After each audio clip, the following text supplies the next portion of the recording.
ele é especialista em esquizofrenia. A plateia toda... Não. Se anunciar.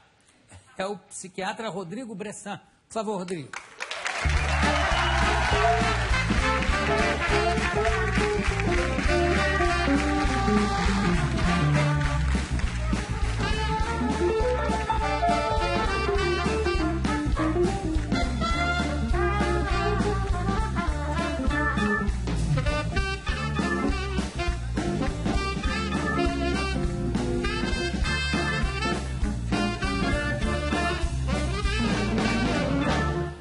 Rodrigo é PhD pelo King's College de Londres, em neurociências. É professor do Departamento de Psiquiatria da Unifesp. Como é que começou o seu interesse? Dizem que de médico, poeta e louco, todos nós temos um pouco. Você, de médico, já tem muito. Tem um pouquinho de louco também? Então, essa era a parte que eu não queria contar. Você começou por ela. Não, então não conta. Não, brincadeira. Na verdade, assim, quando eu comecei a faculdade, eu era dessas pessoas que se interessava por tudo. Tinha uma coisa que eu achava que psiquiatra era uma coisa chique, intelectual e tal. Mas quando eu entrei na faculdade, eu me interessei por tudo. E na minha faculdade, na Faculdade de Ciências Médicas da Santa Casa de São Paulo, a cirurgia era um lugar muito legal, muito acadêmico. E aí eu entrei nessa história de ser cirurgião, comecei a fazer trabalhos com o grupo de cirurgia que tinha lá, e chegou no fim, assim, da minha faculdade, eu ia prestar residência, eu falei, não sei bem o que eu vou prestar. E aí eu acabei prestando cirurgia na USP, na Santa Casa, e aí na Paulista eu falei, quer saber, acho que eu vou prestar psiquiatria. Por quê? Não sei, a psiquiatria da Santa Casa não era tão legal, eu não tinha uma informação tão boa. E eu acabei prestando, e aí eu entrei em todas. Eu entrei em cirurgia e entrei em psiquiatria. E você é cirurgião também? Não, então eu entrei na residência e falei, estou muito na dúvida, quer saber? Eu entrei jovem na faculdade, acho melhor eu ir para o Exército. E o Exército me chamou, aí eu falei, eu vou ficar 1 ano no Exército. Aí eu fiquei 1 ano no Exército pensando, né? E fui para a psiquiatria do Exército, uma escola incrível, você pode imaginar. Claro que sim. Não, eu perguntei para você porque, claro, o Freud só criou a psicanálise pelo fato de ser absolutamente neurótico, né? Quer dizer, uma coisa... Exatamente. Uma coisa às vezes chama a outra. Ele começou a fazer testes nele mesmo, né? E no chefão dele, que também era neurótico, só que não reconhecia. Agora, como é que você define para um leigo a esquizofrenia? Então, a esquizofrenia é uma psicose, né? O que é a psicose? Ela cursa com alterações do pensamento. Então, a pessoa passa a ter ideias ou crenças diferentes das usuais. Eu acho que essas câmeras todas estão me divulgando para o Brasil inteiro. No caso, pode ser verdade. Mas as pessoas... Para todos os planetas do universo. Para todos os planetas do universo. Ou que os professores estão atrás de mim, estão conspirando contra mim, ou o professor fez tal coisa, é um significado específico comigo, a televisão está mandando mensagens cifradas para mim. Eu tenho a sensação de que as pessoas leem o meu pensamento. E é sempre uma coisa assim, conspiratória? Não necessariamente. É muito comum que seja conspiratória, persecutória, mas ocorre da pessoa ter delírios de ciúmes. Então está acontecendo que alguém, a minha mulher está me traindo, ou situações de que eu acho que eu tenho uma relação específica com Deus ou com alguma divindade, eu tenho um poder especial. E no caso dos ciúmes... Isso pode levar, inclusive, ao homicídio?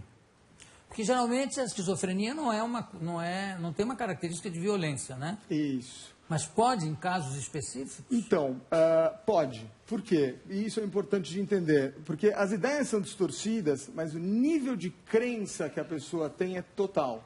Então, se você for argumentar, a sua mulher não está te traindo, o professor não está te perseguindo... A pessoa é totalmente refratária à argumentação. Ela sabe que aquilo está acontecendo. Então, a lógica perde todo o sentido para ela. Então, em alguns momentos, alguém que está agudamente psicótico, uma fase bem intensa, pode cometer, sim, um crime se ela se sentir, por exemplo, ameaçada.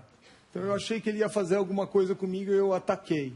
Agora, Rodrigo, você falou aí nessa coisa persecutória, né?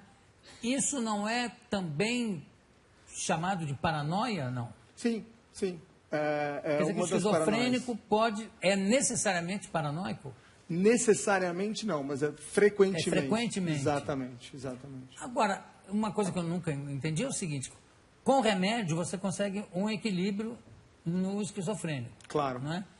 E parece, quer dizer, tinham teorias antigas de que o amor era um fator muito importante na cura da esquizofrenia. Se alguém apaixonado mesmo por você, que isso mudava, interferia no comportamento do esquizofrênico. Até que ponto é verdade isso? Então, bom, só para... A esquizofrenia é uma doença, tem uma deixa... alteração cerebral, e aí tem medicações que agem nela. Claro. O amor ajuda? Ajuda, não, porque mas não cura. Pois é, porque se não me falha a memória, tem uma francesa que chegou a criar um instituto que era... Não tem essa história ou eu tô... Tem essa história sim, e na verdade com esquizofrenia tem 1000 histórias, dietas e banhos. Mas o que resolve é o remedinho. Então, o remédio ele é fundamental, é condição necessária para você tratar bem a pessoa, mas não é o suficiente para muitos casos. Então você usa outras modalidades terapêuticas. Por exemplo? Terapia ocupacional, a gente tem toda uma reabilitação para a pessoa voltar a trabalhar e voltar a se inserir na sociedade.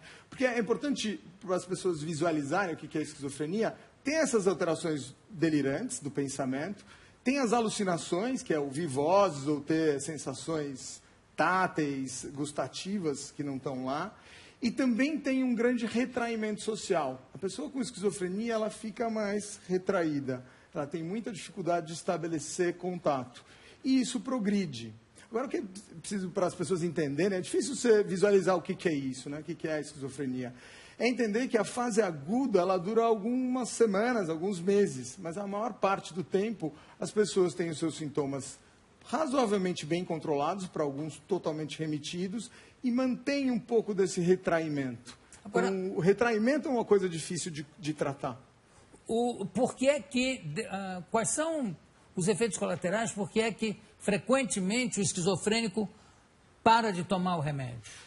Essa é uma ótima pergunta, Jô. Porque é assim, primeiro, para você entender que aquilo é uma doença, dá um certo trabalho. Até nesse sentido que a gente escreve muito e está nessa situação aqui, como no seu programa. É difícil para os pais e para o portador entenderem que aquilo é uma doença. Antes de chegar no médico, já passou em benzedeira, em padre, não sei o que e tal. Porque as pessoas têm muita dificuldade de perceber que aquilo pode ser uma doença. É muito estranho o filho que estava funcionando normalmente começar a falar coisas sem sentido, que é o porque que as pessoas falam. Porque a esquizofrenia se manifesta geralmente na adolescência e começo da idade adulta. E aí, então, até a família entender que aquilo realmente é uma doença e que tem um remédio que trata, demora um pouquinho.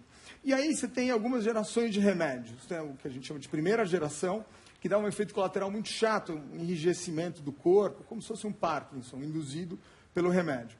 E aí tem os de segunda geração, que são medicações muito mais... são tão efetivas ou até um pouco mais efetivas, mas que não produzem tantos efeitos colaterais. Para você ter uma ideia como isso é importante, as medicações de primeira geração, sabe aquela história de louco babante? Sim. Que você ia em manicômio, você via um monte de gente salivando muito, era um efeito colateral da medicação. Então, as pessoas que tomam medicação de segunda geração passam despercebidas, trabalham, fazem as coisas, são médicos. Mas não acham que, de repente, estão curadas e aí deixam de tomar o remédio? Isso é muito frequente. Tomar remédio cronicamente é muito chato para qualquer um. Para hipertensão, para diabetes, para esquizofrenia em específico, porque a pessoa tem dificuldade de saber que aquilo passou, melhorou o sintoma, ela para e 2 meses depois recai. Tem vários hipertensos que deixam de tomar o remédio que não. Já passou, já... Exatamente. Né? Exatamente. Agora, na adolescência, às vezes, os sintomas da esquizofrenia ou a esquizofrenia é confundida com efeitos de drogas. A pessoa acha que o filho está se drogando, alguma coisa assim ou não? É bem comum, viu, Jô? Como começa na adolescência e você tem uma mudança de comportamento, né? Quando você está nessa transição para a idade adulta, começa a se vestir diferente, começa a ficar um pouco confrontando os pais e tal. Algumas pessoas começam a ficar mais diferentes ainda e é interpretado como uma adolescência normal, mas a pessoa, na verdade, está desviante. Tem algumas crenças... universo paralelo, alguma coisa, fica meio estranho, e aí depois aquilo vira uma crença profunda. E é essa hora que é a hora que a gente tem que tratar o mais precoce possível.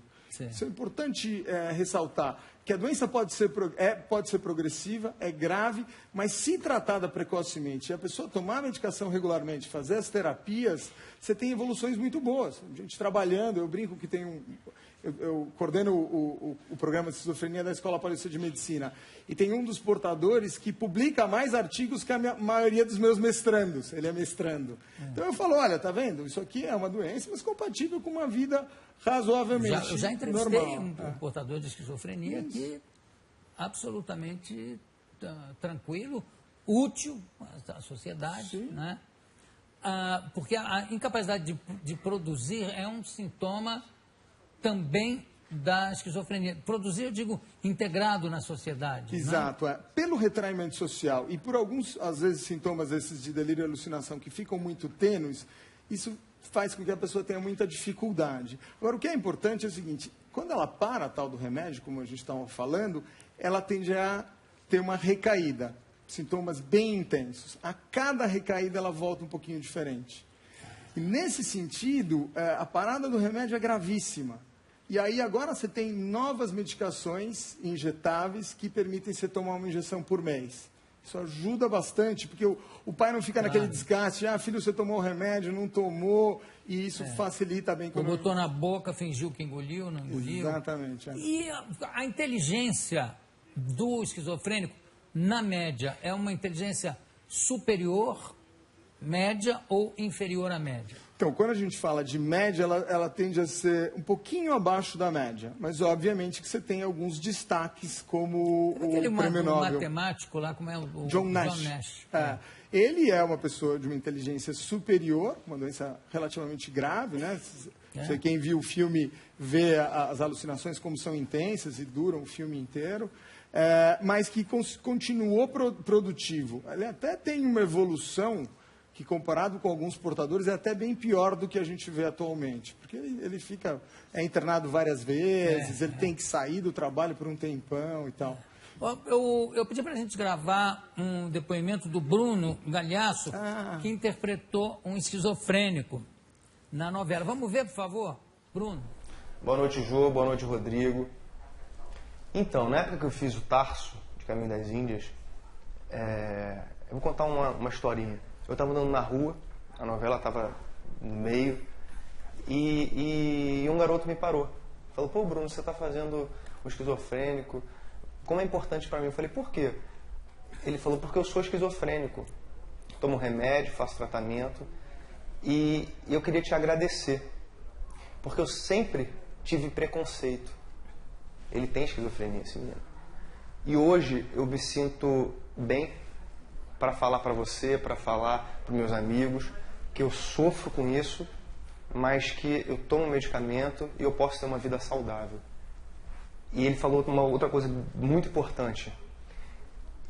Eu quero falar para as pessoas que eu tenho esquizofrenia porque eu quero pelo menos ter os mesmos direitos que os deficientes físicos. Isso me marcou muito. E é a prova de que é muito importante a gente falar sobre esse tema, para acabar com todo tipo de preconceito que tem e possa vir aqui. Valeu. Tá bom, obrigado, Bruno. E manda um beijo para sua mulher, que é realmente maravilhosa, tá? Você está lançando aqui, pela ArtMed, Entre a Razão e a Ilusão, que eu acho que é uma definição perfeita, né, para a esquizofrenia. Achei realmente um achado sensacional. E também com a colaboração do Jorge Cândido de Assis, Cecília Cruz Vilares e você, Rodrigo Afonseca Bressan. Qual é existe uma diferença? E qual é a diferença? E como se distingue o esquizofrênico do bipolar, anteriormente com outro nome, né? Maníaco depressivo. Que não sei até por que trocaram de nome, porque é para dizer a mesma coisa, né? Eu te conto. Se eu puder fazer uma observação, o Bruno fez um trabalho maravilhoso na novela, e a gente foi até entrevistado pela Ana Maria, junto com ele e tal, e realmente o papel que ele teve na novela para o campo foi impressionante. A gente tem várias ações, essa é uma delas, né? Esse livro é escrito para leigos, não é para médicos, não são os meus artigos científicos e tal, e é escrito por um portador de esquizofrenia. Por quê? Porque eu queria uma linguagem que as pessoas pudessem entender e entender melhor e desmistificar essa história.Ela é uma doença como outra qualquer. Ela atinge um órgão muito nobre, é o nosso cérebro, que determina a nossa capacidade de ir e vir. E, de fato, as pessoas podem cometer algumas coisas, vamos dizer que são loucuras. Mas a maior parte do tempo, as pessoas que têm essa doença vivem bem. Elas são razoáveis. Um dos caras mais sensatos no meu grupo é o Jorge.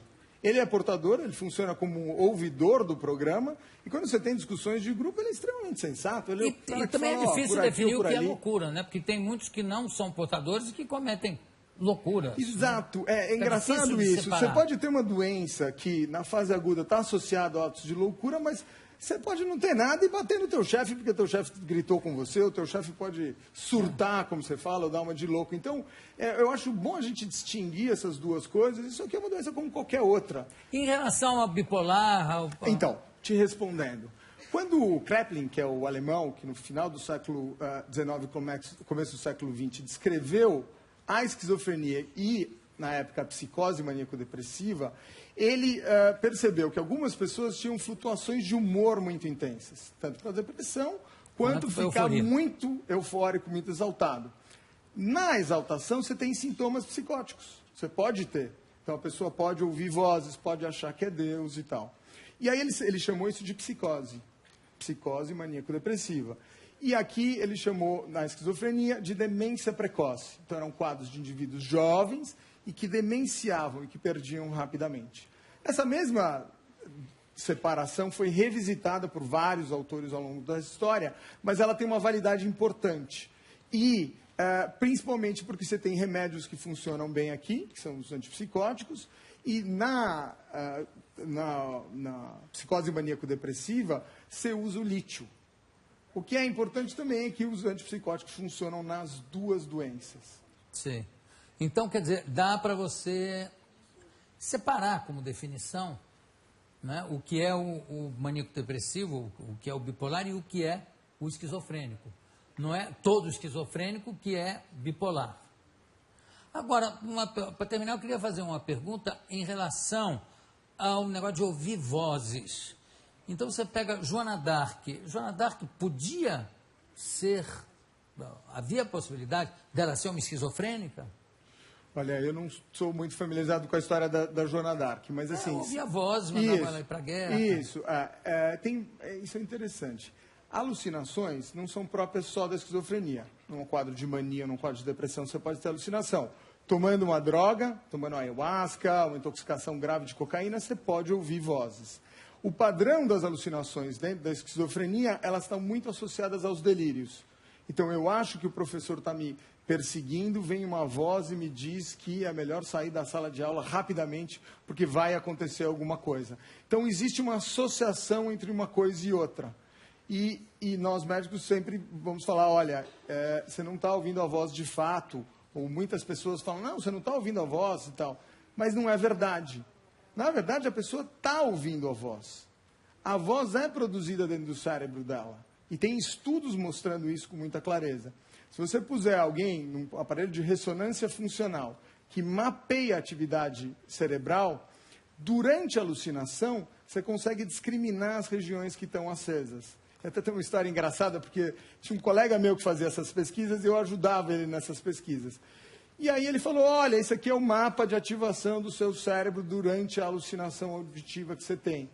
E aí o portador falou assim, então é verdade? Todo mundo dizia que eu não tinha esse negócio.